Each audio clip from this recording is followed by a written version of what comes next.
con nuestro agradecimiento por estar con nosotros, por compartir sus estudios sobre Venezuela, con la feliz coincidencia que lo que ella me comentaba, que sus estudios son como un piloto que analiza lo que puede y lo que va a pasar ahora que se normalizaron a los venezolanos. Para quienes no le han seguido la pista última, Ana María, ella después de ser decana en la Universidad de los Andes, fue profesora invitada en Princeton y nos va a hablar, ahora como trabaja con el BID, nos va a hablar desde Washington. Ana María, adelante y muchísimas gracias otra vez. Muy bien. Muchas gracias, Armando, y muchas gracias a todos por la invitación. Estoy feliz de estar acá con ustedes y de compartir este estudio que estamos haciendo. Están muchos de los que estamos trabajando juntos en este estudio, entonces los quiero presentar. Está Sandra Ross, Universidad de Southern California, está Andrés Moya, que es profesor de la Universidad de los Andes, y está María Adelaida Ortega, que trabaja conmigo en el BID. Entonces, este es un estudio de esfuerzos de muchos y de verdad es un placer mostrárselo. De hecho, es un estudio que no ha salido y ustedes van a ser los primeros que van a ver los resultados. ¿Cuál es entonces el objetivo del estudio que les voy a mostrar? Nosotros lo que intentamos ver con este trabajo, que realmente son varios trabajos que hemos venido haciendo, como les digo, con muchos, es de migrantes, en la vida de los migrantes, sino que le puede llegar. Y esto porque es importante. Cuando nosotros vemos los flujos de refugiados que se han dado en el mundo, que los flujos de refugiados son crecientes, son grandes y son importantes. Alrededor de un 81% de esos refugiados han migrado a países en desarrollo. Es decir, toda la discusión que se ha dado en Europa sobre Siria y aquí en Estados Unidos sobre otros refugiados, realmente se ha dado solamente por un 19% de esos refugiados. Y Colombia es el segundo país receptor de refugiados. Aquí cuando estoy hablando de refugiados no son migrantes económicos, sino refugiados por personas que tuvieron que salir por una crisis. Y Colombia es el segundo receptor de refugiados en este momento en el mundo después de Turquía debido a la población venezolana. Cuando miramos lo que ha sucedido con la población venezolana, el flujo ha sido enorme, son alrededor de 5 millones. La gran mayoría de esas personas se han ubicado en América Latina y lo importante también es que alto porcentaje o la mayoría de estos se ha ubicado en Colombia. Migración Colombia estima, y es muy difícil porque muchos son irregulares, que alrededor de 1.8 personas, 8 millones de los 1.8 millones de personas, 1.8 millones de personas son las que se han quedado por Colombia. 56% de esas personas son irregulares, que o llegaron, que les dieron del periodo de tiempo que se podían quedar, o pasaron irregularmente por la frontera. Y hoy me voy a enfocar con los rohingyas. Básicamente no les permite trabajar y solamente los deja trabajar en los campos de refugiados en donde están. Por otro lado, tenemos países como Turquía, que a los sirios los ha dejado trabajar, pero cuando tienen patrocinador del empleador y hay cuotas de migrantes en las firmas que no se pueden traspasar. En Jordania lo que hicieron es escoger unos sectores donde no trabajaban muchas personas jordanas y allí dejan entonces trabajar a los palestinos. Y en Colombia lo que hemos hecho nosotros es muy diferente. Y es muy diferente y realmente ha sido un proceso muy generoso con los migrantes venezolanos. Se han tenido dos procesos masivos de regularización. Uno sucedió este año cuando el presidente Duque esta semana decidió regularizar a todos los migrantes venezolanos que habían entrado al país hasta el 31 de enero. Pero antes el presidente Santos también había hecho una regularización de migrantes, una amnistía de migrantes enorme, en donde les permitía también, amnistiaba alrededor de 448,000 migrantes. Entonces, lo que vamos a hacer hoy es concentrarnos en esa primera amnistía, que también fue grande, y tratar de entender qué sucedió con esa amnistía. Lo que queremos ver es qué sucedió con los nativos, o sea, qué sucedió con ese flujo tan grande de migrantes con los mercados laborales para los colombianos. Fue una competencia mayor, tuvo impactos sobre salarios, generó más desempleo. Eso lo vamos a ver en un artículo que hicimos con Sandra Rosso y con Dani Bajar. Y los resultados que les estoy mostrando, que les digo que son una primicia, es una encuesta que terminamos la semana pasada, donde precisamente lo que miramos es ver qué le pasó a los migrantes en este proceso de regularización, en qué los benefició, qué obstáculos se ha tenido durante el proceso de regularización y qué ha significado para estos migrantes. Vamos a ver qué pasó sobre los mercados laborales y en esa encuesta también vemos muchas cosas, qué pasó con bienestar, con integración en la sociedad colombiana, con salud. Al principio les íbamos a mostrar todo, pero se volvía una presentación, como les dije, inmanejable, entonces solamente nos vamos a concentrar en mercados laborales, vamos a mostrar un poco de bienestar y temas de integración, pero salud y COVID no lo vamos a abordar en esta presentación, que tenemos bastantes detalles sobre eso también. Entonces, y si tienen alguna pregunta, por favor, me interrumpen. ¿Qué es la regularización masiva que se dio en 2018? Y este es el documento que ellos muestran, que se llama el PEPRAM. Lo que hizo el presidente Santos en el 2018 fue lo siguiente. Ya se sabía que había muchísimos migrantes irregulares en Colombia y lo que quisieron hacer en un inicio fue un censo de migrantes irregulares. El objetivo de ese censo era entender cuáles eran las características económicas y las necesidades de esa población migrante, caracterizarla básicamente, y eso se llamó el Registro Administrativo de Migrantes Venezolanos. Eso lo hizo Migración Colombia con la Gerencia de la Frontera y con la Unidad de Desastres.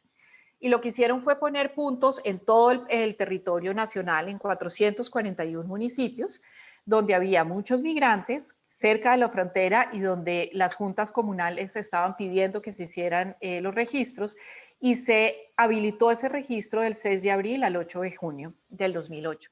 Ese registro, y en esto lo quiero subrayar muy vehementemente, no se hizo para amnistiar a la población migrante, se hizo para conocer a la población migrante en ese momento. Se registraron 442.000 personas, un poco más de eso, que son alrededor de 253.000 hogares. No se registraron muchos por muchísimas razones, en la encuesta les preguntamos, pero algunos tenían mucho susto de que los fueran a deportar. Otros no tuvieron tiempo, otros no tenían simplemente los recursos para ir al sitio y registrarse. El 2 de agosto, o una semana antes, perdón, de salir de la presidencia, Santos decide regularizarlos a todos, ¿no? A todos los que están en el registro administrativo de migrantes venezolanos. Todos quedaron regularizados, si querían, y se crea una figura que ya existía, que es el permiso especial de permanencia. Entonces, todas estas 442.000 personas, si querían, podían solicitar el permiso especial de permanencia y simplemente tenían que llenar un proceso en internet y pedir el permiso especial de permanencia, que es precisamente esto que les estoy mostrando aquí, que ellos lo sienten, los venezolanos, más como una cédula que como como un permiso. Y se registraron alrededor de 281.000 personas, es decir, un 63% de las personas quisieron quedar regularizados. ¿Qué es este PEPRAM?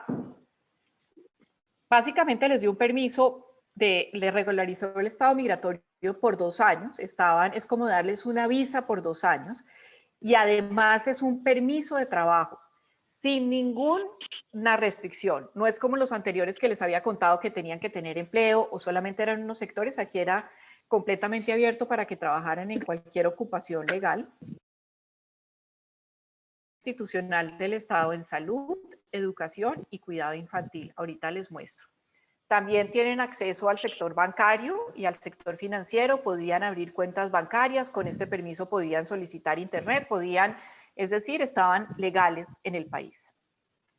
Esta es una tabla que es un poco compleja, pero básicamente les muestra lo que significó para los migrantes tener este permiso, ¿no?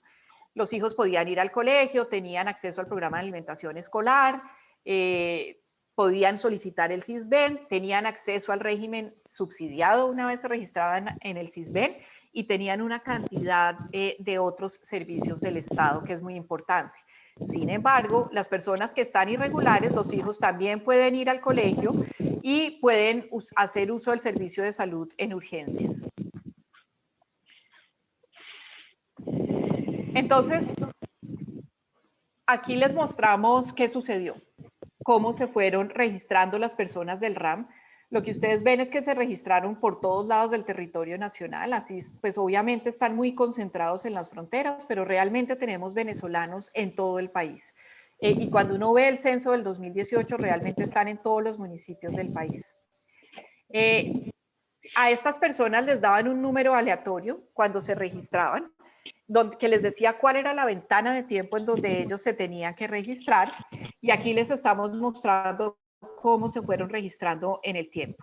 Entonces, una persona que ya quedaba registrada quedaba con capacidad para trabajar en cualquier ocupación, como les digo. No me voy a meter en los detalles técnicos para no aburrirlos, pero ¿qué sucedió con el sector formal? Lo primero que uno podría pensar es que esta llegada de migrantes iba a tener un efecto enorme sobre los mercados laborales del país. Y esto podría ser básicamente porque, como les dije, había una expansión de la oferta laboral de manera importante. Lo que nosotros estamos viendo es que no hubo ningún efecto en el sector formal. ¿Qué les estoy mostrando acá? Les estoy mostrando el coeficiente de una regresión que muestra el impacto de la llegada de migrantes sobre el empleo, sobre los salarios, perdónenme. Y lo que ustedes ven es que casi todos los coeficientes son muy cerquita a cero y además ningún coeficiente es estadísticamente significativo. Y lo estamos dividiendo para hombres, para mujeres, para personas con baja educación, para personas con alta educación. Y lo que encontramos es que esta regularización de 227,000 personas, que no es chiquito para los mercados laborales, no tuvo ningún efecto en los salarios del sector formal. ¿Qué pasó con el empleo? Aquí sí empezamos a ver unos efectos, pero esto es después de 14 meses, ¿no? Esto no es ahí mismo. Vemos que se bajó un poco la probabilidad de tener empleo sobre las mujeres, sobre las personas con alta educación y sobre las personas que trabajaban en pequeñas firmas. Pero realmente los efectos más altos fueron en estos, pero cuando ustedes ven los coeficientes, si bien redujo el empleo, lo redujo por un porcentaje bajitico, es casi imperceptible. Lo que pasa es que con la gráfica se ve muy grande. Entonces, lo que nosotros encontramos en este estudio es que ese proceso de regularización de la amnistía no tuvo un impacto sobre los mercados laborales. ¿Por qué? Y eso es muy importante.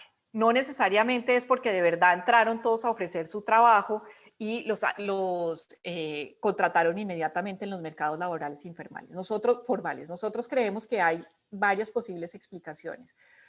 Una es que los migrantes mismos no se hayan querido formalizar. Muchos estaban en trabajos informales y no entendían muy bien cuáles eran los beneficios de formalizarse. Eso puede ser una hipótesis, aunque bastante improbable. Y básicamente el PEP, se registraron en el PEP por todos los servicios que otorga el PEP, ¿no? Acuérdense que otorga salud, pueden ir a los colegios y todo esto. Esa puede ser una explicación, es bastante improbable. Nosotras en el artículo lo miramos y vemos que no hay realmente ningún impacto. Lo segundo, que creemos que es en gran parte lo que está sucediendo, pero no solamente eso, es que las firmas no contrataron a los migrantes pese a estar legales. Y eso puede ser por muchas razones, por desinformación, porque los costos de transacción de contratar un venezolano frente a un colombiano son mucho más altos, por desconfianza y también por xenofobia. Y en la encuesta nos muestra que todo esto parece haber sucedido. Y otra cosa que es muy importante para tener en cuenta de los efectos de largo plazo de una migración y los beneficios es que los migrantes que se regularizaron tuvieron un incremento en el salario y eso hace que haya una expansión en la demanda y por ende, por puros efectos de equilibrio general, realmente entonces no hubo un impacto sobre los mercados laborales de los colombianos. No sabemos muy bien cuál de las tres cosas sucedió, pero esto ahora va a ser un tema muy importante porque la regularización que acaba de hacer el gobierno del presidente Duque regulariza a cerca de 1 millón de personas, ¿no? Entonces, estos efectos que yo les estoy mostrando es para 220,000 personas. ¿Qué va a suceder cuando se regularice el 1 millón de personas? Es muy importante tenerlo en cuenta para identificar y hacer programas y proyectos que reduzcan estos posibles efectos negativos en el largo plazo. Bueno, lo segundo es una encuesta a migrantes venezolanos. Estas se las estoy mostrando a ustedes como primicia. Todavía los resultados son muy preliminares, así que les agradecería mucha confidencialidad con esto. Pueden contar los resultados gruesos, pero no las cifras particulares. ¿Qué hacemos en este estudio? Como les dije, nosotros hicimos una encuesta que evalúa cuál es el impacto del PEP, de este PEP-RAM, sobre los migrantes mismos. Y nosotros queremos ver varias cosas. ¿Cómo les fue con los mercados laborales? ¿Tener este permiso les ayudó a acceder a los mercados laborales o no? Y si no, ¿por qué no?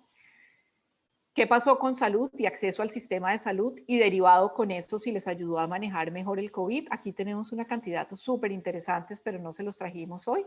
Y si Juan ¿sí? comete una transgresión.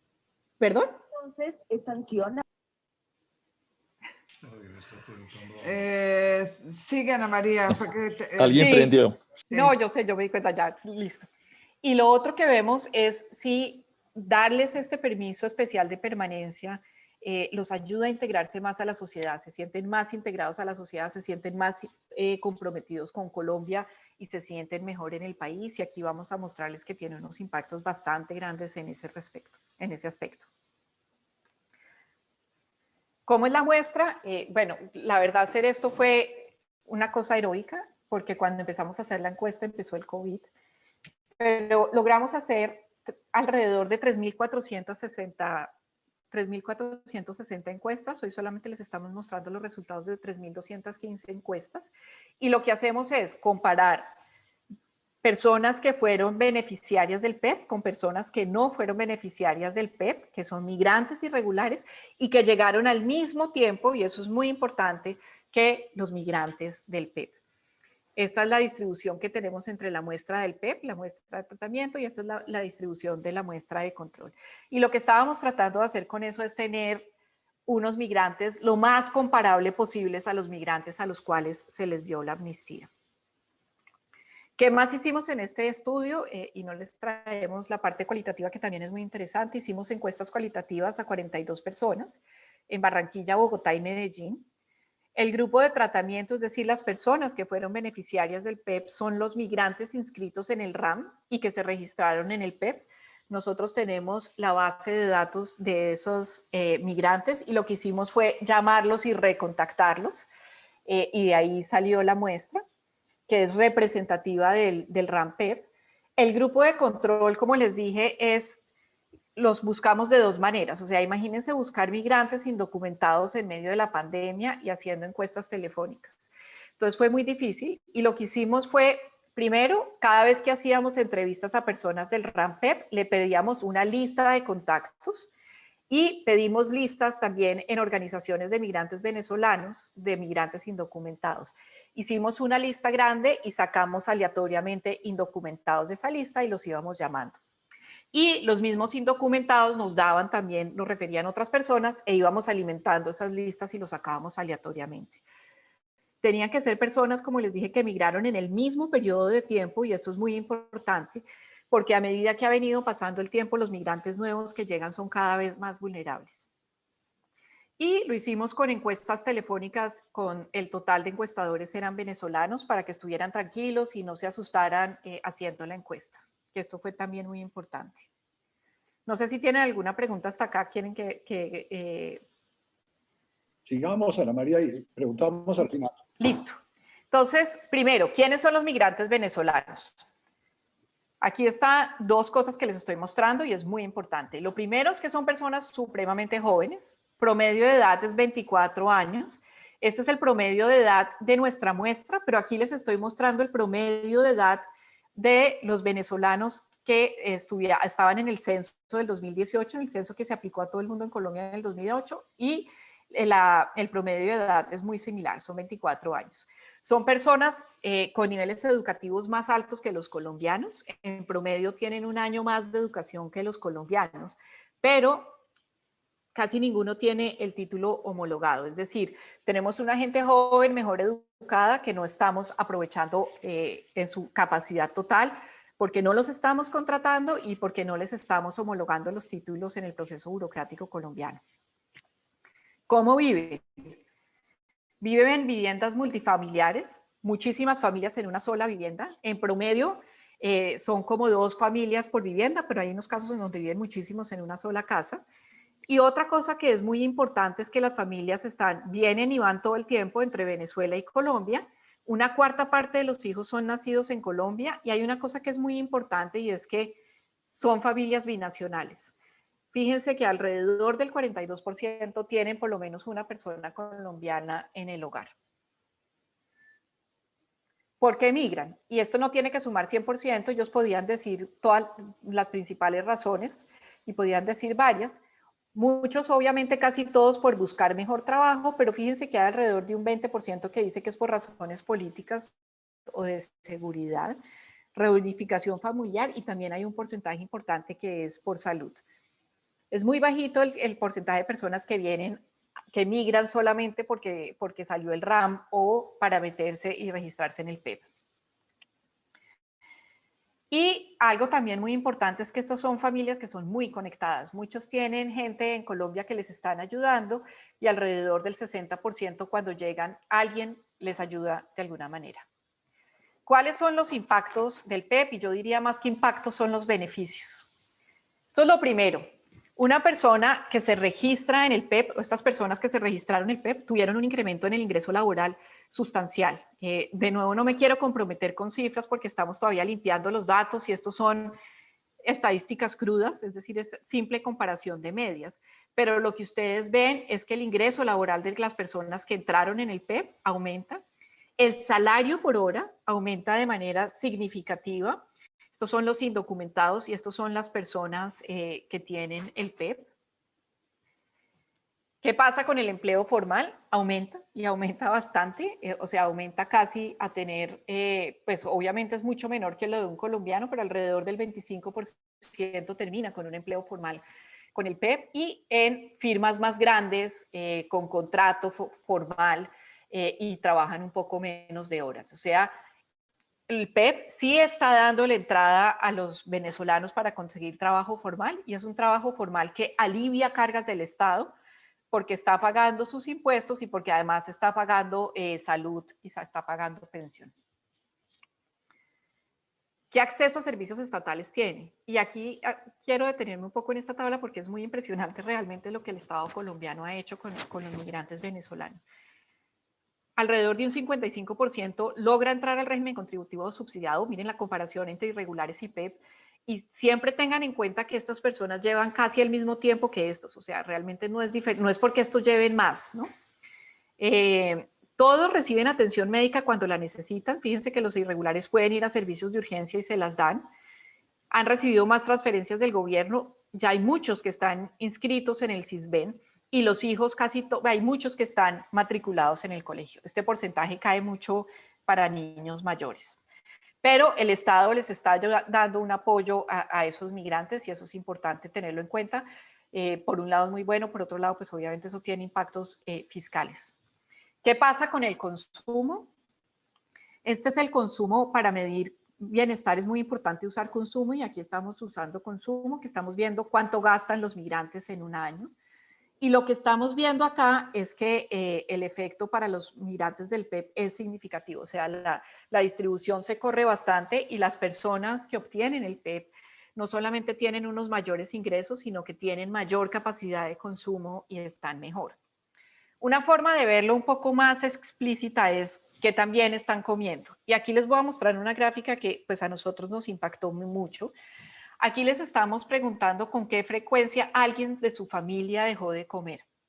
Y se los preguntamos antes de emigrar, antes del COVID y en el último mes. La situación en Venezuela es dramática. Fíjense que antes de emigrar, tanto los indocumentados como los del PEP, alrededor del 40% dejaron de comer diariamente alguna de las comidas. Antes del COVID, realmente era un porcentaje menor, tanto para los del PEP como los del no PEP, pero pues los del PEP ya se veían mejoras. Y con el COVID, que la situación para los migrantes fue muy difícil, y eso lo muestran los datos de la encuesta, alrededor de un 20% de los indocumentados dejaron de comer y, los del PEP por ahí un 10%. Pero a pesar del COVID, el último mes están mejor que antes de emigrar de Venezuela, lo cual muestra pues, la situación en Venezuela, lo complicada que era. Esta gráfica a nosotros nos gusta mucho, a mí me conmueve bastante porque es, si nosotros le damos oportunidades a las personas y si les damos cabida y si les damos la bienvenida en el país, ¿cómo se van a sentir frente al país? Estamos haciendo dos índices. Estamos haciendo un índice de confianza hacia los colombianos que tiene estas preguntas, que se puede confiar en los colombianos quieren ayudarte, se puede contar con los colombianos. Y uno de integración, de qué tan integrados se sienten en la sociedad colombiana, y les preguntamos, me siento parte de la sociedad colombiana, me siento parte de mi barrio, todos, la mayoría, la mitad de mis amigos son colombianos. Y lo que ustedes ven es un impacto enorme del PEP, enorme. Estos son no PEP, donde el índice es negativo, y este es el impacto del PEP donde el índice es positivo y el efecto es muy grande. O sea, el PEP sí está ayudando a que estas personas se sientan mejor en el país y se sientan más parte de este país. Y lo más importante, y es uno de los mensajes que queremos dar hoy, es que llegaron para quedarse. Una de las preguntas que les hacemos es si su intención en el largo plazo es regresar a Venezuela. Los del PEP dicen que el 10% y los irregulares dicen que el 9%. Uno de los argumentos cuando se hacen estas amnistías es que no se deben hacer porque se generan incentivos a las personas para venirse al país y para quedarse en el país. Y lo que estamos viendo, aunque esto nos toca de nuevo, estos son puros datos muy preliminares, es que pareciera no ser así. Con esto ya casi cierro. Les quería contar cuál es el estatuto temporal de protección que planteó el presidente Duque. Este es un programa, el que yo les acabo de mostrar, el que estamos empezando a analizar, que solamente es mucho más restringido. El estatuto temporal de protección es bastante más ambicioso y bastante más generoso. Protege temporalmente a los migrantes venezolanos, incluye a todos los migrantes, tanto los legales y los irregulares, que puedan demostrar que estaban en Colombia hasta el 31 de enero del 2021. Y aquí van a quedar todos estos PEP que yo les estoy mostrando, o sea, estas personas ya quedan regularizados por un periodo de 10 años, antes les tocaba regularizarse cada 2 años, ahora no. Tiene dos partes, van a hacer un registro como el que les mostramos nosotros y tienen el permiso de protección temporal, que es el PPT, que les va a dar permiso de trabajo y todas las cosas que estábamos viendo hasta el momento. Todos los migrantes van a transitar del PEP a este PPT y va a tener una vigencia de 10 años. Y muy importante, este tiempo, esta vigencia por 10 años cuenta para la nacionalización y para la ciudadanía si ellos deciden hacerlo. Todavía están en los procesos pues obviamente de afinar todo esto. Nosotros queremos mostrarle y vamos a mostrarle los datos al gobierno nacional porque en la encuesta tenemos también mucha información sobre los obstáculos que tuvieron y los problemas que están teniendo en este momento, pese a que el programa, yo les mostré lo que está funcionando y no lo que no está funcionando. Entonces la pregunta aquí es si esto trae beneficios para Colombia, y sí los trae. En el corto plazo, y lo que ha mostrado mucho la literatura para migración, es que en el corto plazo puede haber un deterioro en los mercados laborales para algunos trabajadores, no para todos, y en el corto plazo. Pero también se ha encontrado que en el corto plazo hay beneficios para otros trabajadores. Hay para trabajadores complementarios y para empleadores. Como les decía, muchos venezolanos son trabajadores jóvenes y más educados que la fuerza laboral colombiana. Y todo esto obviamente genera una expansión de demanda. En el largo plazo, ¿qué se ha encontrado en la literatura? Que hay beneficios de largo plazo que vienen por diversidad, por innovación y emprendimiento y por una población, en este caso joven, para una sociedad como la nuestra que está envejeciendo. Sin embargo, esto no viene solo y eso es en lo que vamos a empezar a trabajar nosotros con la encuesta. Se tienen que remover obstáculos. Lo que encontramos es que en el registro hubo mucha desinformación. Había problemas técnicos en las páginas oficiales, logísticos, burocráticos. A un 7% se les perdió, o sea, se registraron en el RAM y esos datos se perdieron y no se pudieron registrar en el PEP. Y así tienen como una cantidad de problemas. Obviamente, imagínense, sacar adelante estos procesos no es trivial. Muchos tenían miedo a ser identificados y que los deportaran. Yo creo que esto no va a ser un problema en este caso tan fuerte, porque ya vieron cómo funcionó el PEP que les estábamos mostrando y todos estaban esperando, cuando hablábamos con muchos migrantes decían, ya viene otro PEP, ya viene otro PEP, entonces estaban como todos muy pendientes y no creemos que ahí vaya a haber muchos problemas, pero puede haber. Y hay unos obstáculos enormes a acceso de servicios del Estado y del sector privado, que eso es muy importante. Sobre todo, hay desinformación de funcionarios públicos y en el sector privado, por ejemplo, los bancos no los están dejando abrir las cuentas, lo cual no tiene ningún sentido porque legalmente sí lo pueden hacer. O en Internet no los están dejando sacar cuentas de Internet porque no tienen la cédula del mismo número de números y una cantidad de cosas que son realmente absurdas. Hay xenofobia y es muy importante actuar sobre eso. Y hay una baja contratación de firmas por desinformación acerca del PEP, por los costos de transacción, por desconfianza y por todo este tipo de cosas. Y con esto termino. Muchas gracias. Pues Ana María, muchísimas gracias, pues muy completa, muy interesante. Yo quiero invitar a la audiencia a intervenir, a levantar la mano. En primer lugar, Luis Fernando Mejía de FEDesarrollo y después Eduardo Lora tiene la palabra. Entonces, Luis Fernando, adelante. Muchas gracias, Armando. Un saludo muy especial para Ana María, para Sandra y los demás coautores. Muy interesante este trabajo y muy alentador las conclusiones. Yo quisiera hacer un comentario, Ana María, que estoy seguro que conoces muy bien, pero lo hago como desde el punto de vista del análisis de los impactos del mercado laboral. Y entendiendo, digamos, los resultados que son muy claros en términos del impacto que ha generado la regularización en el empleo formal, que ustedes encuentran que realmente no ha habido ningún impacto y que pues sí hay algo muy pequeñito en algunos segmentos muy especiales. Yo creo que desde el punto de vista de la discusión pública es muy importante no dejar de lado el impacto que sí ha habido por el lado del mercado de trabajo informal.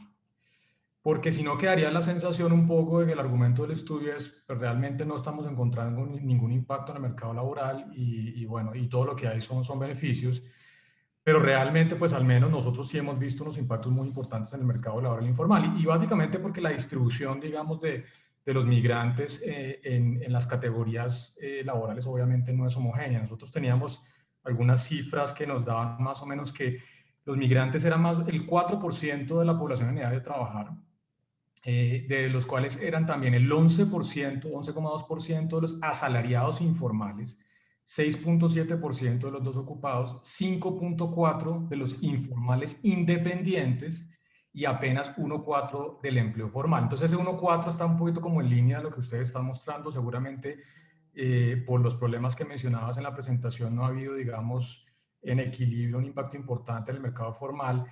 Pero cuando uno mira la distribución, primero realmente está, como les digo, muy enfocada en la parte informal, ya sea cuenta propia o asalariados. Y por otro lado, cuando uno mira los ingresos de los especialmente cuentapropistas informales, sí hemos visto una caída importante del ingreso promedio producto, digamos, de la migración. Es una muy natural. El salario de reserva de los migrantes es muy bajito. Naturalmente, llegan y entran rápidamente al mercado laboral informal, seguramente a tasas de remuneración mucho más bajas, y eso hemos visto que ha presionado el ingreso promedio de los cuentapropistas informales y también ha generado un movimiento hacia la inactividad de los nativos, de los no migrantes. No sustancial, pero sí está el impacto. Entonces, el comentario, Ana María, es simplemente para no olvidar esos efectos. Yo creo que todos estamos de acuerdo como economistas en que la migración es tremendamente positiva, que va a generar una gran cantidad de cosas, pero no hay que olvidar también ese impacto que puede ser sustancial, especialmente en el mercado laboral informal, porque la presentación un poquito como que quedaría la sensación de que pues realmente no hay impactos en el mercado laboral, entendiendo que ustedes están analizando obviamente el mercado formal, pero creo que sería mejor, digamos, reconocer que puede haber efectos de corto plazo por el lado informal, especialmente el contopropista, que seguramente se van a ir disipando en el tiempo en la medida en que los trabajadores tengan la posibilidad de acceder, por supuesto, a trabajos formales. Ese era el comentario que quería hacer. Muchas gracias. Ana María. Bueno, y también mis coautores, si quieren intervenir, Sandra y Andrés, por favor, háganlo libremente. Luis Fernando, sí, yo estoy de acuerdo contigo. Nosotros además no estamos mirando cuál es el impacto de la migración sobre los mercados laborales. Nosotros estamos mirando en este documento cuál es el impacto de formalizar a los migrantes, dado que ya se dio de ese otro impacto. En el artículo miramos qué pasa con los informales, pero básicamente lo que está pasando con este programa es que se están saliendo del mercado informal y se están pasando al formal. Y entonces obviamente efectos sobre el mercado laboral informal no encontramos ninguno. Lo que estás diciendo sucede siempre que hay migrantes en el corto plazo, que hay unos impactos sobre los mercados laborales de los más vulnerables. Y por eso, esa es una de las razones por las que quisimos hacer este artículo, porque los países lo que hacen es prohibir que los migrantes trabajen, y los migrantes de todos modos tienen que trabajar porque se van a morir de hambre si no trabajan y de todos modos van a migrar porque están pasando una situación muy difícil. Entonces, las personas que van a estar más afectadas son los informales y las personas más vulnerables. Al permitir que los migrantes trabajen, se van a repartir más por la fuerza laboral y van a aprovechar más sus habilidades, que es lo que nosotros estamos viendo un poco con este trabajo. Pero estoy completamente de acuerdo contigo, eso no lo decimos en el documento, nosotros no decimos que no hubo impacto de migración sobre mercados laborales, aquí estamos mirando el efecto del programa como tal. Y es muy importante tener en cuenta los efectos para hacer políticas públicas al respecto, para minimizar los costos de la migración y aprovechar los beneficios también de la migración. Gracias, Ana María. Eduardo Lora y después Alejandro Linares. Adelante, Eduardo. Gracias, Armando. Bueno, pues Ana María, estupendo este trabajo, realmente es excelente técnicamente y además son excelentes noticias, entonces realmente este es un trabajo que yo creo que vale mucho la pena difundir, precisamente porque pues hay que combatir la idea de la xenofobia y que esto le trae problemas al país, etcétera. Entonces, realmente es un trabajo excelente. Yo iba a comentar lo mismo que Luis Fernando, y ya entiendo la explicación de por qué no lo trataste, claro, porque esto se refiere al programa, no a la llegada general de inmigrantes, esa es la razón. Ahora, sin embargo, sobre el tema del programa, sí hay una cosa, el otro lado que se debería ver, que es que como los trabajadores inmigrantes que entraron a la formalidad no les reconocieron sus títulos, en realidad ni su experiencia ni nada, las brechas de ingreso con respecto a sus pares colombianos son impresionantes. O sea, eso lo ve uno directamente en la encuesta de hogares y los compara con las mismas características y corre una miseria. Es una cosa impresionante. O sea, el castigo que están recibiendo los venezolanos formales, que seguramente los contratan pues por nada, a pesar, y los pondrán a trabajar como profesionales y como ingenieros y como arquitectos y como todo, y les pagan una miseria. Entonces, ese es un punto que es muy importante y que tiene que ver con algo que tú mencionaste, que es lo de que pues en Colombia no se le reconocen los títulos a los extranjeros, por esos sistemas ridículos de acreditación que tenemos en el país, que no tienen ninguna justificación y que en este caso pues hacen un mal tremendo. Y eso yo creo que es algo que debería rescatarse en las recomendaciones muy fuertemente. O sea, esto es esa necesidad ese gran desperdicio de recursos, como dijiste tú, efectivamente. Bueno, y mi otro comentario, una cosa muy sencilla, que es, me llamó la atención las diferencias tan grandes de integración con los colombianos que tienen los beneficiarios del PEP. Y entonces me pregunto si tú estás segura que quedó bien controlada la causalidad inversa. Es decir, que los venezolanos inmigrantes que tenían amigos venezolanos, amigos colombianos, pues se informaron del PEP porque pues, están en un círculo en el que hay más información, etc. Esos eran mis comentarios. Gracias, Eduardo. Los dos comentarios son supremamente importantes. Sí, eso se llama en la literatura de migración skill downgrading y no se me ocurre una mejor palabra que esa en español, pero es absurdo. Y lo que estamos viendo en la encuesta en el estudio cualitativo es que hay una explotación laboral enorme hacia los migrantes venezolanos, ¿no? Entonces, lo que nosotros creemos que en parte del incremento en el ingreso laboral no es necesariamente porque se fueron a mejores trabajos, sino porque tenían mayor capacidad de negociación del salario, porque ya no tenían susto de que los fueran a deportar. Claro. Pero eso es una hipótesis que todavía no hemos evaluado porque, como les digo, los datos son de la semana anterior, o sea que corrimos para tenerles esta presentación. Un ejemplo además de la explotación y la xenofobia y la discriminación que tienen en en el trabajo, en una de las encuestas cualitativas, o no sé si hablando con organizaciones de migración, de migrantes, nos decían que, por ejemplo, un señor estaba en la oficina y hacía todo el trabajo y lo hacía muy bien y nunca lo invitaban a las fiestas de la oficina. O sea, el tipo nunca estaba invitado por ser venezolano a las fiestas de la oficina. Y así lo mismo hay una explotación laboral que es importante tener. Lo de integración es un súper buen comentario, Eduardo. Estos son promedios sin controlar por absolutamente nada, completamente crudos. Nosotros tenemos información sobre qué tantos amigos tienen, quiénes les ayudaron a conseguir trabajo, les preguntamos si consiguieron trabajo a través de amigos colombianos, venezolanos, y no sé muy bien qué va a suceder, pero cuando uno ve de nuevo las medias sin controlar por nada, las medias crudas, parecieran tener una estructura muy similar de amigos colombianos y ayuda en los mercados laborales, pero no ponemos la mano en el fuego sobre eso porque eso son cosas que apenas estamos empezando a mirar. Muy bien. Gracias, Ana María. Ahora Alejandro Linares y después a Andrés Langebeck. Y tengo varias personas en la cola entre el chat y con la mano levantada. Entonces, para todos va a haber tiempo. Alejandro, adelante. Muchas gracias, Ana María. Muy interesante la presentación, aún para un abogado. Yo les acabo de compartir en el chat una cartilla que acaba de sacar la Corte Constitucional sobre las que han interpuesto extranjeros con relación a ciertos derechos en territorio colombiano. Ese es uno de los temas más complejos que hemos tenido recientemente y es a qué derechos tienen derecho los migrantes, sobre todo los migrantes irregulares. En la cartilla nos damos cuenta que la mayor parte de los derechos humanos, pues por el mero hecho de ser persona natural, tienen acceso a esos derechos. Eso tiene unos impactos fiscales grandes. La pregunta es si hay algún estudio sobre el impacto, no solo de las tutelas, sino el impacto fiscal que tiene, por ejemplo, el tema de darle acceso a la salud gratuita a los migrantes venezolanos. Y nuevamente, felicitaciones. Gracias Alejandro. Qué bueno que la Corte esté viendo eso. Hay un estudio que si quieres, si me das el correo tuyo, te lo mando del Banco Mundial, muy inicial y muy, cuando estaba empezando a discutirse eso, en donde ellos miran cuáles son los potenciales impactos fiscales de acceso a salud, a educación, y ahí está.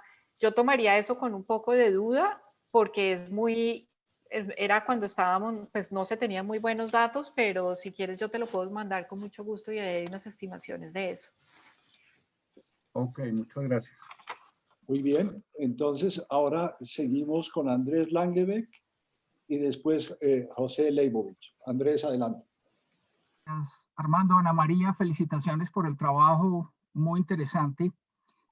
Yo quería contribuir en algo con un poco la dimensión histórica y voy a hacer referencia también a un punto que Eduardo mencionó.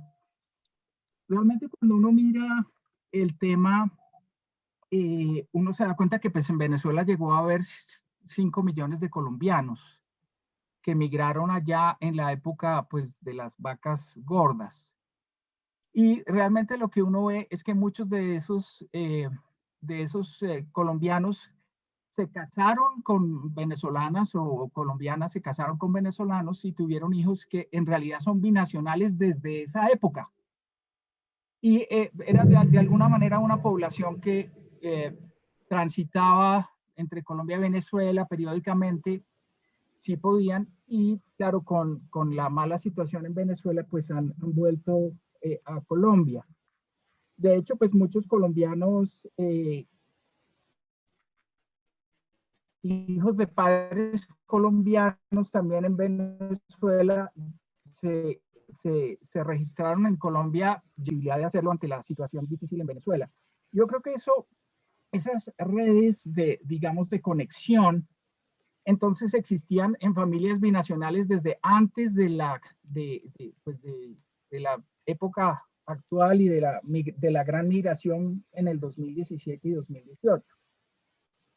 Me parece que cuando encuentras que las personas que tienen el PEP tienen 58% de conexiones, pues puede también deberse a esa situación. Yo creo que hay muchos de esos migrantes que a través de las relaciones que fueron forjando desde Venezuela y vinieron a Colombia, pues tienen esa relación. Y creo que pues eso explica en buena parte también, puede explicar en buena parte también el éxito o el fracaso de algunas de las medidas que se toman, ¿no? Sí, Andrés, sin duda. De hecho, a mí eso me parece un tema fascinante. El valor del 58% de ayudas es para todos, tanto los de PEP como los irregulares. Ahí no habíamos separado. Pero lo que más nos llamó la atención cuando empezamos a ver las características de los hogares es que el 42% tiene a alguien colombiano en su familia. Es impresionante, son familias realmente binacionales, ya sea por todo lo que tú decías o porque simplemente llegaron a Colombia y Y pues también se se casaron organizaron con un colombiano o con una colombiana, lo que fuera. Pero cuando uno habla de los venezolanos y de los migrantes venezolanos, se está hablando de cosas mucho más complejas y sin duda eso que estás diciendo es algo que tenemos que mirar muy bien para no estar confundiendo efectos de redes que también pudieron generar que se registraran más en el PEP y todo eso, y que sean las redes las que están generando estos beneficios y no necesariamente el PEP.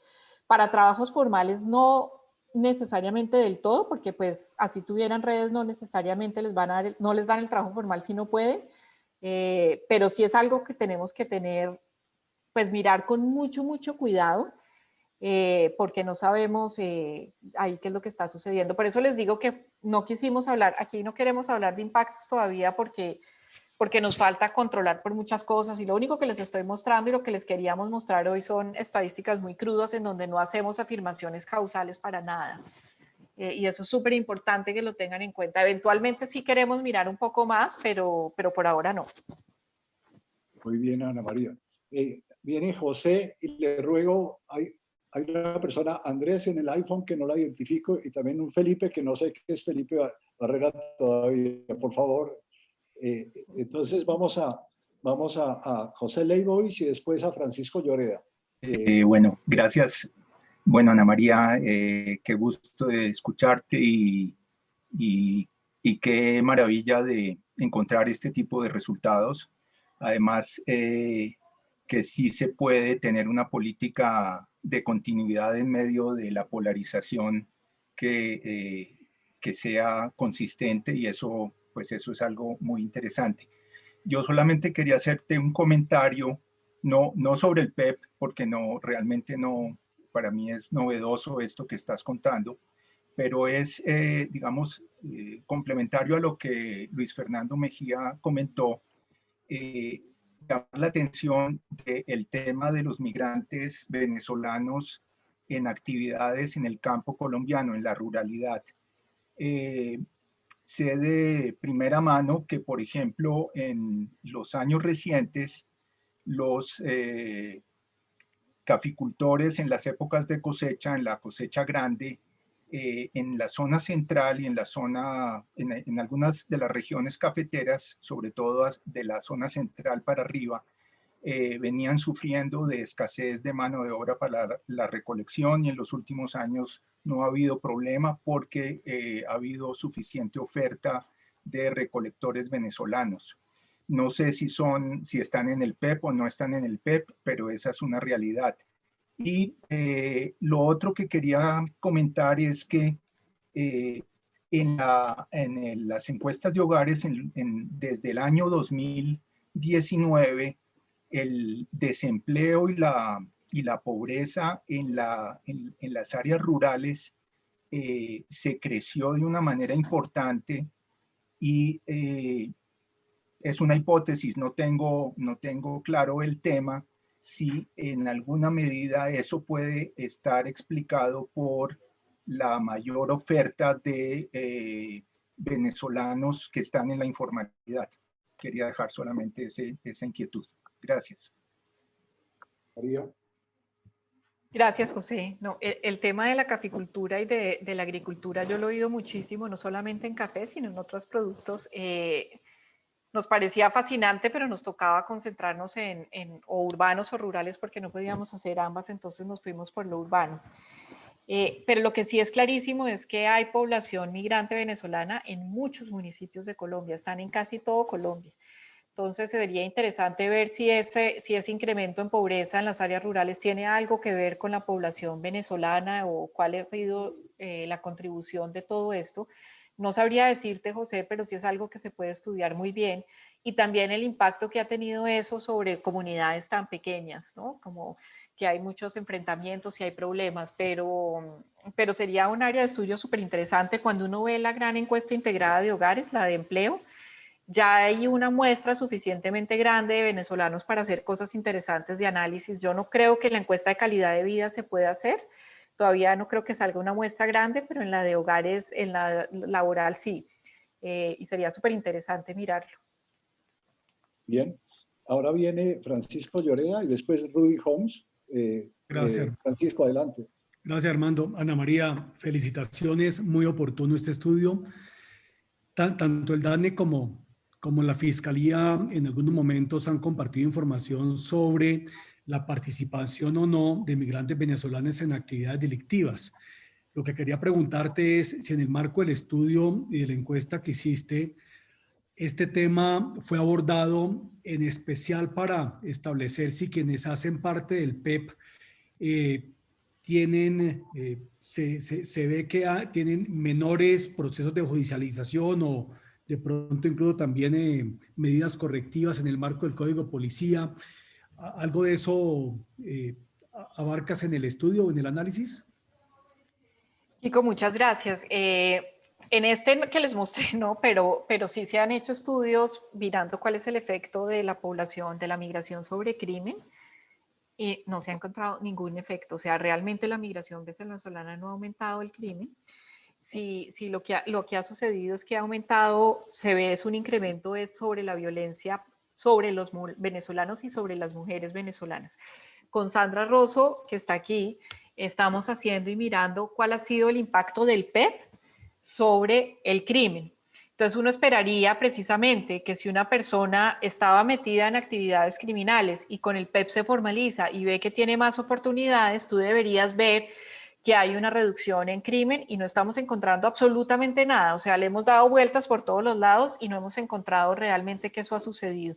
Entonces, no sabemos bien qué es lo que está sucediendo. Tenemos una primera versión del estudio, si quieres yo te la puedo mandar para que la mires, pero eso es una de esas cosas también que quedan como en el imaginario de la gente que creen que realmente la migración está aumentando crimen y realmente no hay como información, mejor dicho, evidencia contundente que demuestre que eso es así. Gracias, Ana María. Gracias, Ana María. Y ahora viene Rudy Holmes y después Adolfo Meiser.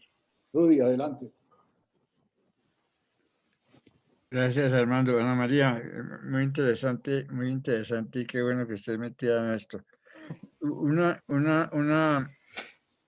curiosidad que tengo es que este programa parece que es singular, ¿no? Que es un ejemplo para otros países y que es raro en el sentido positivo, que haya un gobierno que se haya preocupado por hacer algo sensato. A mí me llama la atención el origen de la idea. Y me parece que sería muy importante si supiéramos, es como un estudio de caso, de quiénes son los autores intelectuales de esto que produce admiración. Porque creo que da contexto y es en un ambiente en que hay tantas críticas, no a este gobierno, sino a todos los gobiernos colombianos, de mal gobierno, etc. Esto es un ejemplo contradictorio. Y sería bueno hacer eso público. También pensar cómo hacer conocer esto en el mundo, porque yo sí creo que es de las cosas que daría muy buenas relaciones públicas a Colombia y que vale la pena. Es que a mí me asombra que nosotros estemos haciendo en términos de número de inmigrantes mucho más que Alemania, ¿no? Allá fueron muy selectivos, dejaron entrar todos los médicos sirios, etcétera, pero no tienen sino 1 millón de inmigrantes y ha habido muchas respuestas muy desagradables de la población, cosa que aquí no hemos sentido. Así cómo explicar eso sería muy bonito como complemento al estudio, me parece. Hola Rudy, qué gusto verte. Sí, es impresionante lo que decidieron hacer los dos gobiernos, o sea, tanto el gobierno de Santos como el gobierno de Duque. Y esto es sin precedentes. En el mundo en desarrollo es sin precedentes y en el mundo desarrollado también es muy sin precedentes. Y cuando nosotros vemos las discusiones, por ejemplo, sobre los migrantes sirios y todo el ruido que hubo en Europa sobre eso, nunca los países recibieron tantos migrantes como estamos recibiendo nosotros en este momento. Y el gobierno, tanto el de Santos como el de Duque, decidieron, tú puedes tomar la decisión de cerrar las puertas o tenerlos muy restringidos, ponerlos en campos de refugiados, que eso es horrible, como hacen algunos países, o hacer lo que hizo el gobierno colombiano, que en últimas fue supremamente generoso y yo sí creo que es un ejemplo para el mundo. Y lo que tenemos que ver entonces ahora es cómo hacemos para que este ejemplo funcione muy bien. Ayudar a la población nativa. Para la población nativa no es fácil porque pues en algunos casos ellos ven que los migrantes están obteniendo beneficios y ellos sienten que ellos no, pero lo que sí se hizo, lo que se hizo sí es ejemplar. Y si no sabría decirte cuál fue la decisión, cómo lo hicieron. Yo creo que una persona que fue muy importante en esta decisión fue Felipe Muñoz, que era el gerente de la frontera cuando Santos hizo esa regularización y que presionó mucho para que se hiciera el estatuto temporal de protección actual. Felipe es ahora el jefe de la unidad de migración, nosotros trabajamos con él. Yo nunca he tenido, me ha dado pena preguntarle eso que estás preguntando tú, pero creo que sí sería muy importante verlo y es muy importante mostrar en el mundo que Colombia tomó la decisión de ser generoso mientras otros países le cierran las puertas a los migrantes y países que tienen mucho más capacidad. Documentar la historia, me parece que es importante. Sí. Un comentario, perdóname, y el atrevimiento sobre el crimen. Más impresionista que cualquier otra. Las inmigraciones van siempre con mafias, ¿no? Y si uno mira, por ejemplo, la historia en Estados Unidos, uno mira qué pasa en Europa, siempre, y eso es porque la gente está desprotegida en la medida que el gobierno ha amparado o les ha dado la posibilidad de legalizarse a los venezolanos. Yo pienso que eso también reduce la criminalidad. Puede que no lo puedan demostrar, pero me parece que ese puede ser. Porque las mafias son generalmente respuesta a falta de instituciones. Sí, Rudy, yo creo que por eso es una de las razones por las que queremos ver esas variables de integración que apenas estamos empezando a evaluar, es precisamente eso, ¿no? Porque no solamente es la protección de la institución, sino sentirse que son parte de una sociedad, que son parte de un país, del barrio donde están, todo eso yo creo que hace que aumente el compromiso de las personas hacia un país y por eso queremos como explorarlo más, pero apenas estamos empezando. Muchas gracias, Ana María. Ahora tenemos a Adolfo Meisel y después a Felipe Barrera. Adolfo, adelante. Buenas tardes, Ana María. Yo no sé si, digamos, si ustedes han mirado, hay un vacío. Lo digo porque pues, la Universidad del Norte tiene un hospital universitario en Soledad. Y uno de los problemas que tenemos es que la población no cubierta, cuando llega a emergencia, pues obviamente hay que atenderla. Y eso nos está representando a nosotros en este momento más de 2.000 millones de pesos en cartera que no hay a quien que cobrársela. Lo que hacen algunas instituciones privadas que simplemente les ponen todos los obstáculos posibles. Y en ocasiones hasta sabemos que nos los mandan a nosotros, los remiten informalmente a nosotros o a otras entidades del Estado. Entonces ahí puede haber una cartera que puede ser relativamente grande, pienso yo, y que es un vacío que hay, porque nadie está cubriendo eso. Bueno, algunas instituciones universitarias lo que hacen ahora es que no tienen emergencias en su área de salud, como está pasando por lo menos no formalmente, tienen áreas de emergencia. Pero eso no, un hospital pues debe tener, por supuesto, por muchas razones, áreas de emergencia. Que se le ha complicado la vida por algo que ha descubierto ahora la pandemia, los hospitales que tienen emergencia. Un excelente negocio es los accidentes de tráfico porque los cubren los seguros y los seguros, a diferencia de algunas EPS, sí sí pagan oportunamente. Entonces, no sé si ustedes, digamos, porque si es en una sola institución hay ese problema, eso debe existir en muchos lados y podría ser una cartera bastante grande, sobre todo pues, en las entidades locales que están recargadas. Digamos, pues, quienes han llevado mucho más el peso de esto son los gobiernos locales, como todos sabemos. Gracias. Sí, Adolfo, precisamente estuvimos hablando con el Ministerio de Salud sobre este tema hace un par de semanas, porque con Sandra y con María José Urbina estamos haciendo precisamente un estudio del impacto de la migración sobre el contagio de enfermedades infecciosas. Y lo que nos dijeron es que para ellos es súper importante que los migrantes entren al régimen subsidiado y no se atiendan a través de urgencias, porque el costo de atender a un migrante a través de urgencias versus que entre por el régimen subsidiado es mucho más alto. Entonces hay una cartera, ya no me acuerdo del número, pero es muy grande. Y eso es algo importante que tienen que solucionar, y parte de pasarlos rápido al CISBEN y que pasen rápido al subsidiado es también porque los costos de atención son mucho más bajitos. De todos modos, lo que nosotros vemos en el estudio es que en COVID, de los irregulares que sentían los síntomas, preferían no ir al médico porque les daba susto que los deportaran. Entonces, mientras que los regulares, o sea, los de PEPS, iban más al médico cuando sentían los síntomas de COVID. Pero sí, eso es un tema grandísimo. Bien, gracias Ana María. Ahora tenemos a Felipe Barrera, desde Nashville, supongo, y después a Ricardo Ávila. Y les recuerdo a las personas que han tratado de hablar que no las reconocimos, que bienvenidas, que después habrá turno para todos. Felipe, adelante. Hola a todos, muy emocionante estar acá, ver tantas caras queridas y extrañadas, muy chévere poder compartir con ustedes. Ana, súper interesante. Yo creo que aquí en los datos que tienes un potencial de cosas súper interesantes.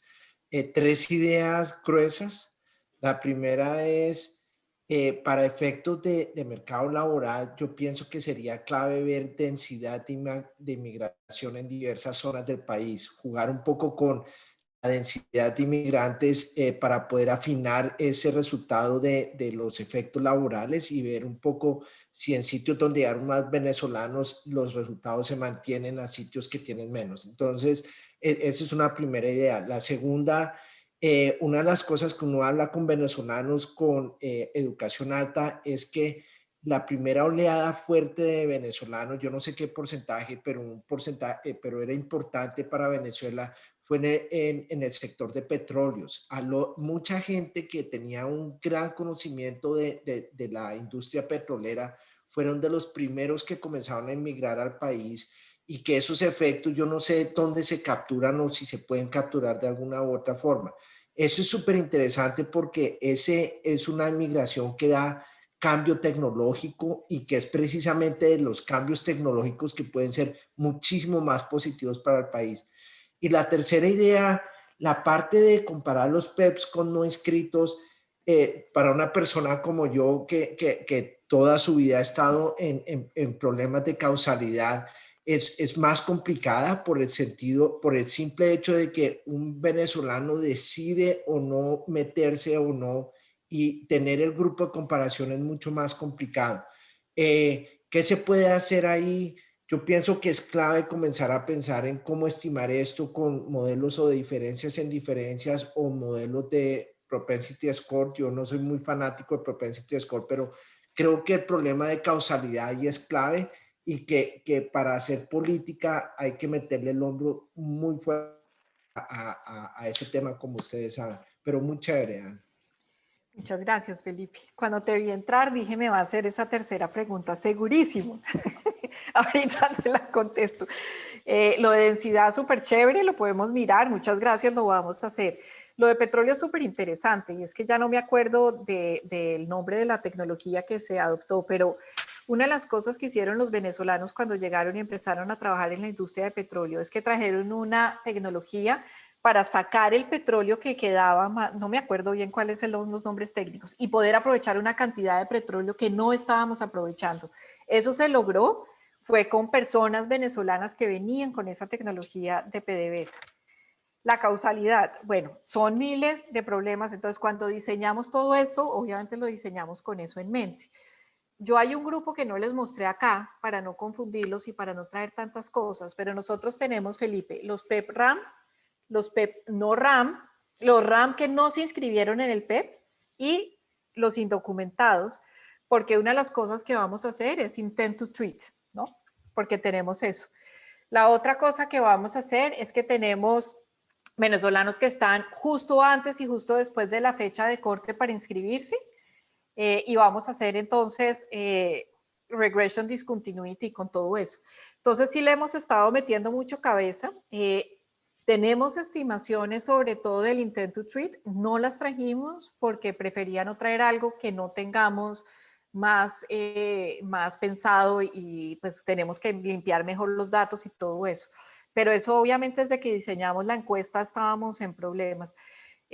Nosotros cuando empezó el PEP queríamos empezar a hacer la encuesta y nos costó mucho trabajo conseguir recursos, entonces no pudimos tener la línea de base como la quisiéramos tener, y eso es parte del problema que tenemos.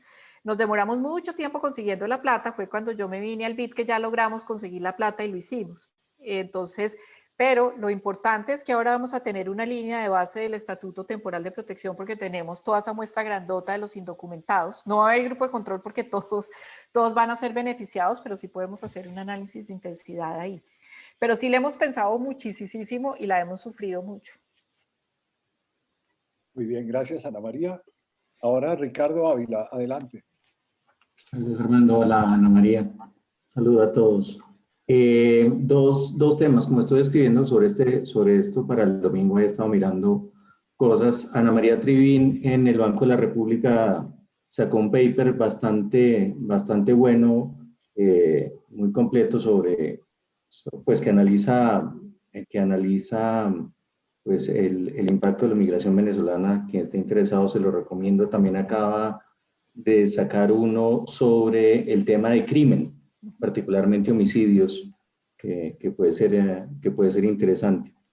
A raíz de lo que preguntó Rui, simplemente quiero citar, y esto es porque hablé con Felipe Muñoz, el COMPES 3950 del 2018 con la recomendación 7 dice: solicitar a la Unidad Administrativa Especial Migración Colombia proponer junto con el Ministerio de Relaciones Exteriores figuras alternativas de flexibilización migratoria, eventualmente análogas a los modelos de protección temporal existentes en otros países. Esto quiere decir que este es un tema que viene desde antes y que efectivamente ya se estaba cocinando, pues no con los detalles que conocemos ahora, pero que... ¿Qué número, Ricardo? El 3950 de 2018. Y la pregunta que le quería hacer a Ana María era si podía ampliar un poquito más sobre los hallazgos relacionados con lo del COVID. ¿Qué más encontraron, así sea de manera preliminar? Listo.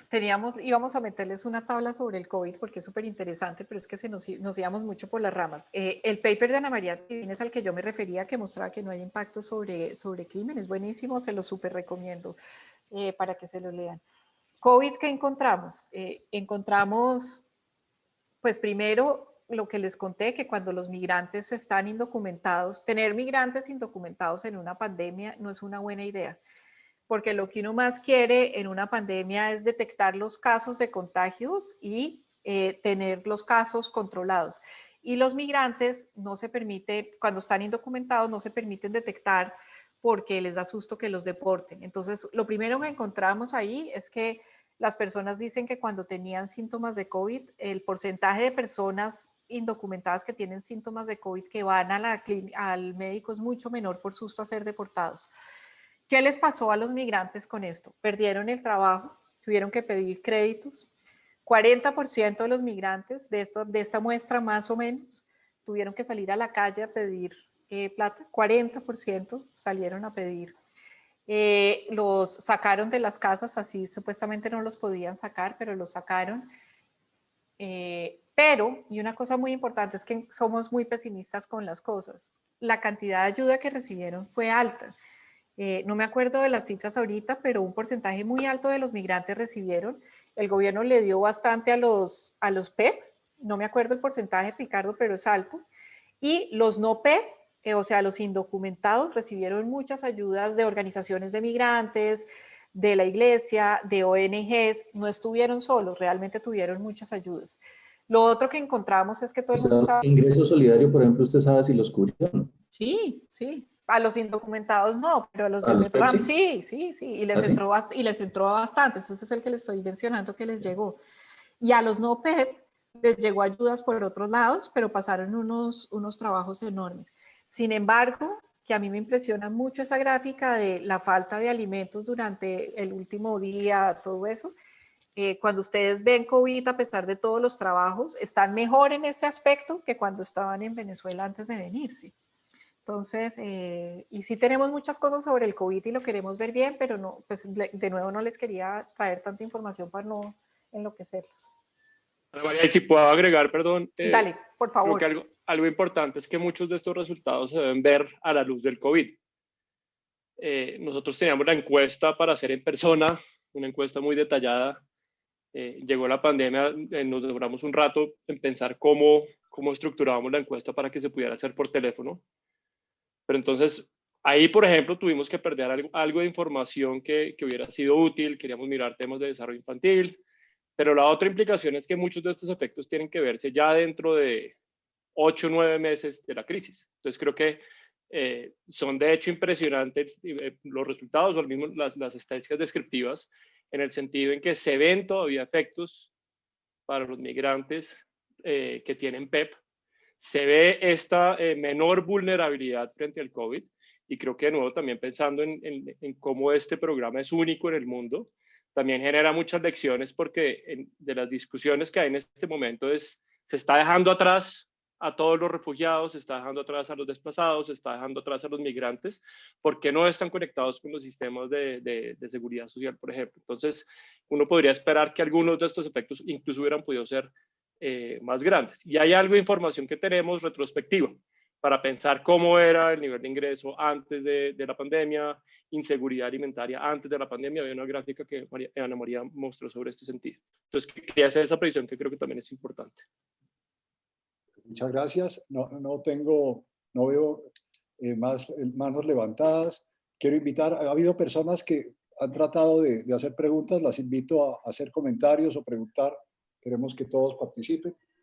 Y si alguien quiere anotar algo, hacer algún comentario, bienvenido. Armando, yo tengo aquí un comentario que nos da María Adelaida Ortega, que también está trabajando en él y sabe más lo de los hogares que han recibido ayuda del gobierno. 50% de los hogares con PEP recibieron ayudas del gobierno durante el COVID. O sea, eso es un porcentaje altísimo. La capacidad del gobierno para llevar la ayuda a mí me impresionó. O sea, como que veo uno estos resultados y le llegan como un optimismo. Muchas gracias. Luis Fernando Mejía, ¿tienes la mano levantada? Sí, Armando, muchas gracias. Yo quisiera volver al comentario inicial sobre el tema del mercado laboral informal. Digamos, Ana María, entendiendo un poquito como el énfasis, por supuesto, de que esto es en esencia estudiar el impacto del programa de regularización sobre el mercado formal. Al final de cuentas, como tú lo decías, esto también tendrá impacto sobre el mercado informal, en el sentido de que quienes se van a formalizar seguramente pueden venir de tres lugares: de la inactividad, del desempleo o del mercado informal. De la inactividad no creo que mucho, porque realmente la tasa de participación laboral de los venezolanos es bastante más alta que el promedio nacional. Entonces seguramente vendrán del desempleo y del mercado informal. Entonces yo creo que, digamos, los resultados son muy positivos. Entonces si ustedes incorporan el impacto, digamos, de equilibrio general también que vendría de poder pasar a unos venezolanos migrantes que por razones, digamos, de regulación no podían estar en el mercado formal. Los resultados que ustedes tienen de que realmente el impacto sobre los no migrantes en el mercado formal es muy pequeñito, pero que esa salida de esas personas del mercado informal del contrapropismo podría generar una mejora en el mercado informal. digamos, en términos de aumentos de los ingresos promedios para todos, migrantes y no migrantes, que permanecen en el mercado informal porque la productividad laboral no es lo suficientemente alta como para irse al formal.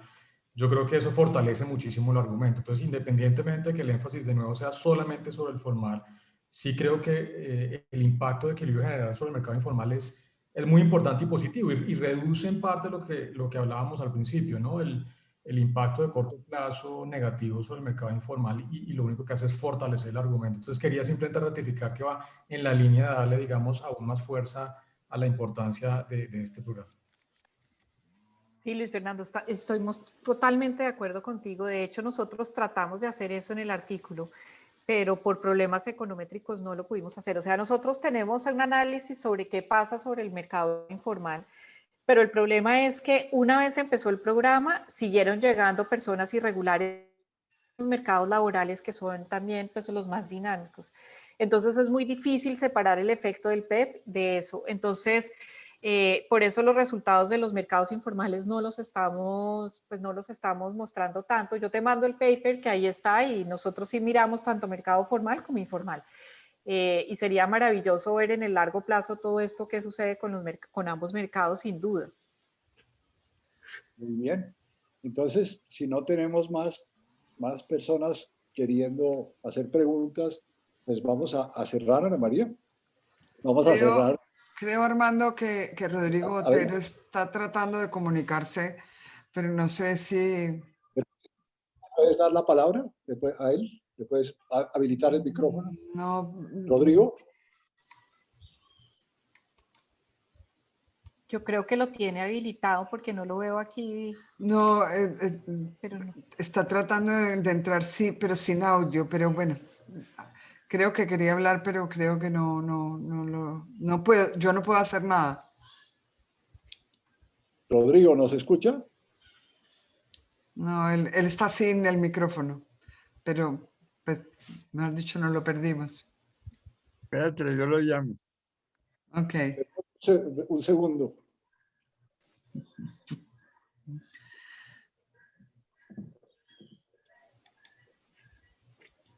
Yo quería hacer un comentario general, Ana María, de otro tema, ¿no? Saliendo un poco del tema. Aquí criticamos mucho y renegamos de nuestro sistema de salud, pero haber tenido el shock del COVID, este shock de estos millones de personas, y no colapsar, pues a pesar de las dificultades que ha habido indudables, como las que anota Adolfo Meisel, ¿no? Pero nuestro sistema de salud comparado en la región es mucho más fuerte de lo que nosotros reconocemos. No sé, ¿qué piensas tú? Pues mira que estamos haciendo ahorita un estudio en donde estamos mirando el exceso de muertes, comparando Colombia, Perú y México.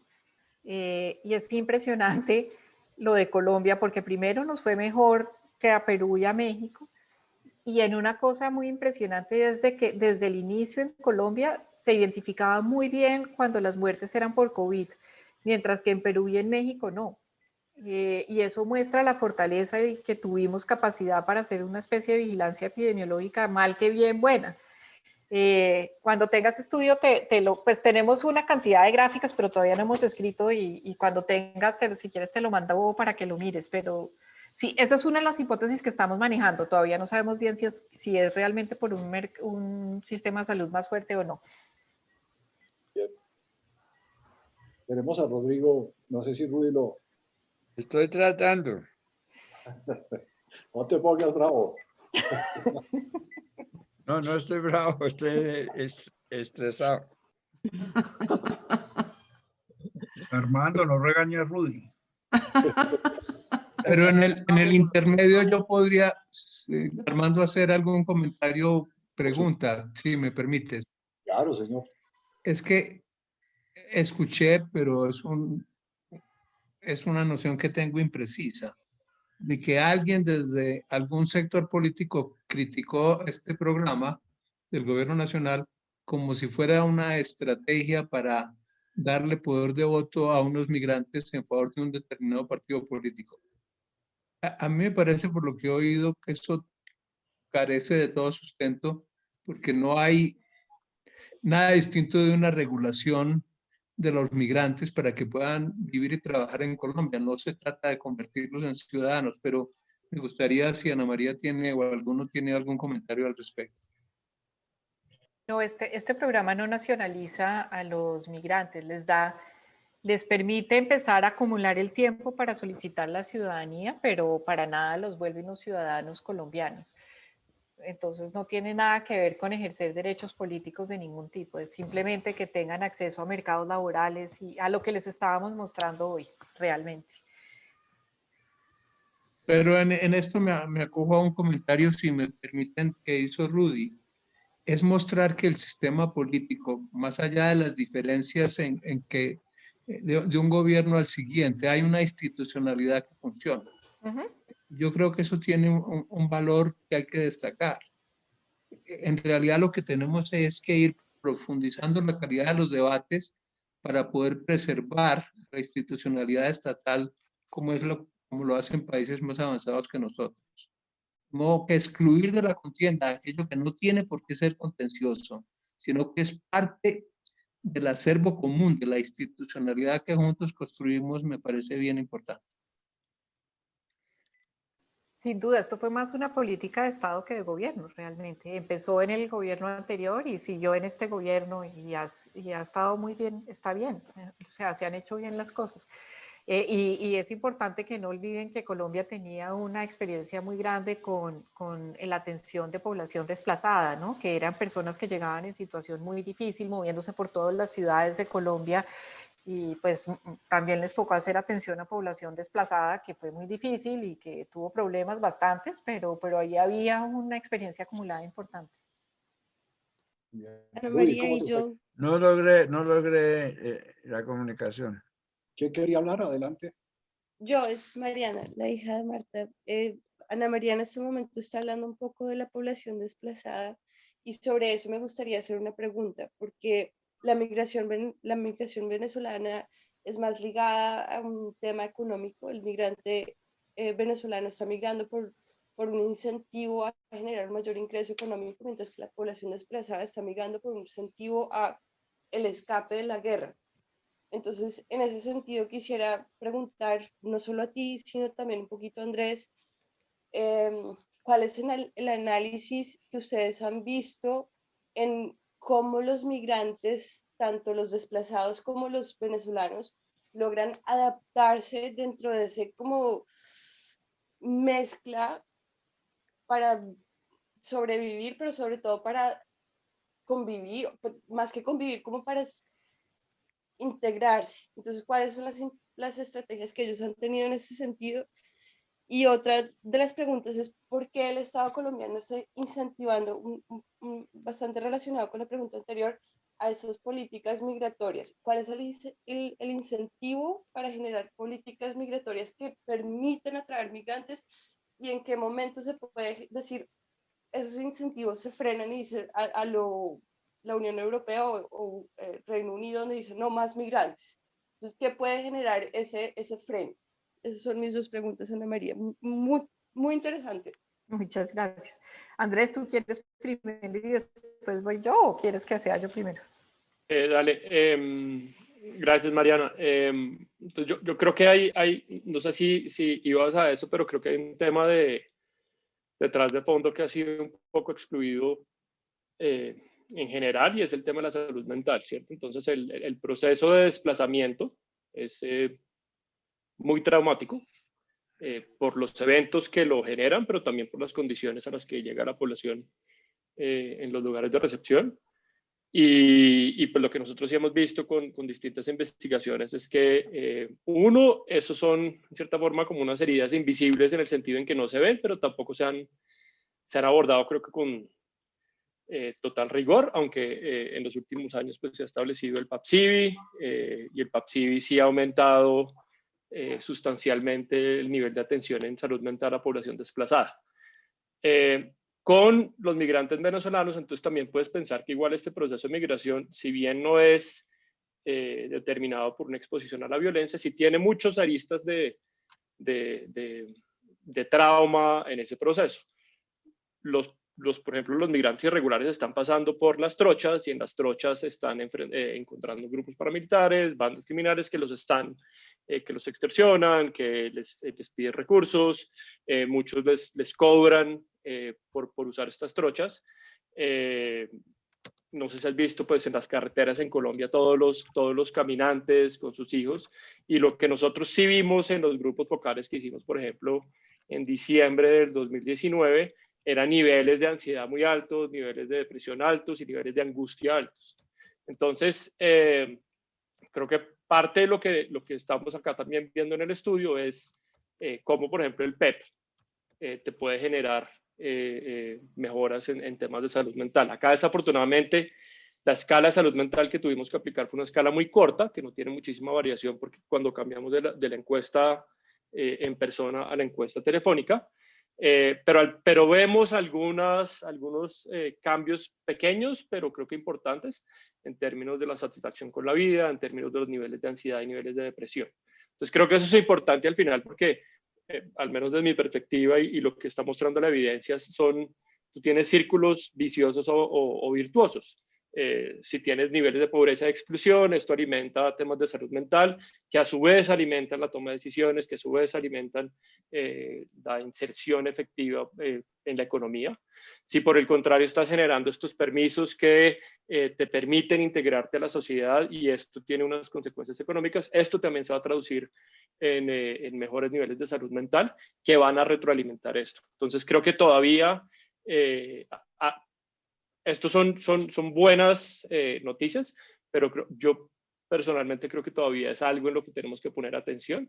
El acceso, por ejemplo, al Sistema General de Seguridad Social en Salud está ahí. En teoría puedes tener un acceso a un psicólogo igual que la población desplazada, pero lo que vemos todavía es que hay muchas barreras tanto de oferta como de demanda, porque también abordar estos temas es difícil, hay mucho estigma, entonces las personas, pues incluso cuando lo necesitan, se aíslan de estos temas. Bien. Y yo añadiría, Mariana, que es muy difícil separar si es una migración económica o si es una migración económica bajo un estrés enorme, ¿no? Cuando uno ve, ellos dicen que todos vienen en busca de trabajo, pero cuando ves la gráfica en donde veíamos la inseguridad alimentaria, que 40% no hubieran podido durante un día diario tener una de sus comidas, ahí ya se empieza a preguntar uno si es una migración realmente en búsqueda de mejores oportunidades económicas o por desespero, por bastante desespero. En los grupos de focales que tuvimos, los hacíamos separados, migrantes, indocumentados o PEP, y la diferencia en el ánimo era impresionante. Cuando eran los grupos de indocumentados lloraban todos, y casi incluidos nosotros, porque era un ambiente muy triste, muy cargado, y en los de PEP uno les veía como más esperanza. Yo no sé cuándo el gobierno decía cerrar las puertas. Esto es un tema muy importante, Mariana, y es una decisión muy política también, ¿no? Entonces, no sé si en algún momento los gobiernos sientan que van a empezar a sentir como unas implicaciones políticas muy grandes de seguir dando estas amnistías, pero ojalá no. Muy bien. Entonces, yo creo que sí llegamos al final, Ana María y Andrés y al equipo. Ana María, Armando, Ana Ferreira tiene levantada la mano. Ana María Ferreira. Ana María. Hola. Ana, qué dicha verla, así sea por aquí, me da mucha felicidad.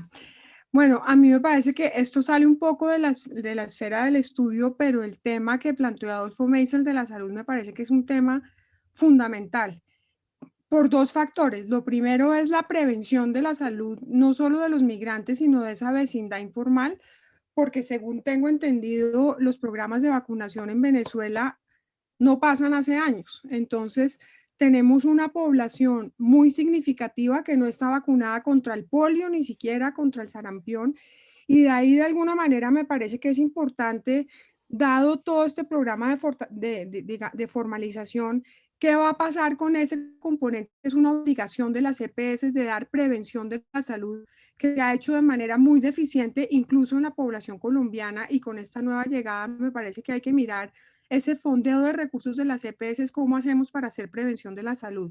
Y en relación ya con el problema de atención de la salud, lo que dice Adolfo es muy cierto, estas personas llegan a urgencias, colapsan las urgencias incluso con enfermedades que no son urgentes, o sea, triage 5, triage 4, que son personas que deberían estar atendidas en consultorios o en consultas ambulatorias, y de alguna manera el sistema, digamos, carga esas pérdidas en las IPS que ya de por sí tienen unos problemas financieros muy complejos. Entonces, uno debería pensar, de alguna manera, cuando uno mira, por ejemplo, un accidente de una persona indigente en Bogotá, llega a un hospital de urgencias, lo atienden y es la Secretaría del Distrito de Bogotá o la Gobernación de Cundinamarca, dependiendo del hospital donde sea, quien atiende esta urgencia y quien le traslada parte, digamos, del costo a la IPS. Entonces, para estudios futuros me parece importante mirar todo este esquema de transferencias, la responsabilidad que tienen las autoridades locales en este tema de atención de personas no cubiertas ni por el solidario ni por el contributivo. Son personas que están completamente por fuera del sistema. Solo un comentario para estudios juiciosos futuros de Ana María Ibáñez.